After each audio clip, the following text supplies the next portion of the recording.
ಇದೇ ಜುಲೈ 25ನೇ ತಾರೀಕು ಶನಿವಾರ ದೇವಶ್ರೇಣಿ ಏಕಾದಶಿ. ಪುರಾಣಗಳ ಪ್ರಕಾರ ಶ್ರೀ ಮಹಾವಿಷ್ಣು ಈ ದಿನ ಯೋಗ ನಿದ್ರೆಗೆ ಜಾರ್ತಾರೆ ಅಂತ ಹೇಳಲಾಗತ್ತೆ. ಭಗವಾನ್ ವಿಷ್ಣು ಸತತ 4 ತಿಂಗಳುಗಳ ಕಾಲ ನಿದ್ರೆಗೆ ಜಾರಿರುತ್ತಾರೆ. ಹಾಗಾಗಿ ಇದನ್ನ ಚಾತುರ್ಮಾಸ ಅಂತ ಕೂಡ ಕರೆಯಲಾಗತ್ತೆ. ನಮಗಿರುವಂತಹ ಕಷ್ಟಗಳನ್ನ ದೂರ ಮಾಡ್ಕೋಬೇಕಂದ್ರೆ ಯಾವ ರೀತಿ ಆಚರಣೆ ಮಾಡಬೇಕು ಇವತ್ತಿನ ವಿಡಿಯೋದಲ್ಲಿ ತಿಳಿಸ್ಕೊಡ್ತೀನಿ ಬನ್ನಿ.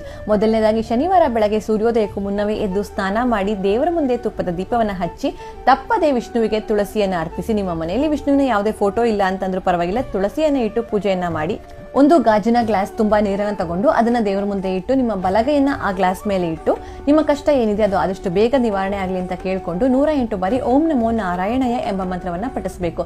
ನಂತರ ಆ ನೀರನ್ನ ಪೂರ್ತಿಯಾಗಿ ನೀವು ಕುಡಿಬೇಕಾಗತ್ತೆ. ಇನ್ನು ಸಾಧ್ಯವಾದ್ರೆ ಅವತ್ತಿನ ದಿನ ನಿಮ್ಮ ಮನೆಯಲ್ಲಿ ಅಕ್ಕಿ ಹಿಟ್ಟಿನ ದೀಪಾರಾಧನೆಯನ್ನ ಮಾಡಿ. ಇದು ವಿಷ್ಣುವಿಗೆ ಅತ್ಯಂತ ಪ್ರಿಯವಾದ ದೀಪಾರಾಧನೆ ಅಂತ ಹೇಳಲಾಗತ್ತೆ. ಹಾಗೂ ತಪ್ಪದೆ ಅವತ್ತಿನ ದಿನ ಯಾವ್ದಾದ್ರು ವಿಷ್ಣುವಿನ ದೇವಸ್ಥಾನಕ್ಕೆ ಹೋಗಿ ನಿಮ್ಮ ಕೈಲಾದಷ್ಟು ಬಾಳೆಹಣ್ಣನ್ನ ಅಲ್ಲಿಗೆ ಬರುವಂತಹ ಭಕ್ತಾದಿಗಳಿಗೆ ದಾನವನ್ನ ಮಾಡಿ. ನಿಮ್ಮ ಕಷ್ಟಗಳು ಆದಷ್ಟು ಬೇಗ ನಿವಾರಣೆ ಆಗುತ್ತೆ. ಸಾಧ್ಯವಾದ್ರೆ ಅವತ್ತಿನ ದಿನ ಉಪವಾಸ ಆಚರಣೆಯನ್ನ ಮಾಡಿ ಅಥವಾ ಸಾತ್ವಿಕ ಆಹಾರವನ್ನು ಸೇವಿಸೋಕೆ ಪ್ರಯತ್ನ ಪಡಿ. ಜೀವನದಲ್ಲಿ ಕಷ್ಟಗಳೇ ತುಂಬಿಕೊಂಡು ದಾರಿ ಕಾಣದೆ ದಿಕ್ಕಾಪಾರಾದಾಗ ನಮಗೆ ದಾರಿ ದೀಪ ಆಗೋದೇ ಆ ಭಗವಂತ.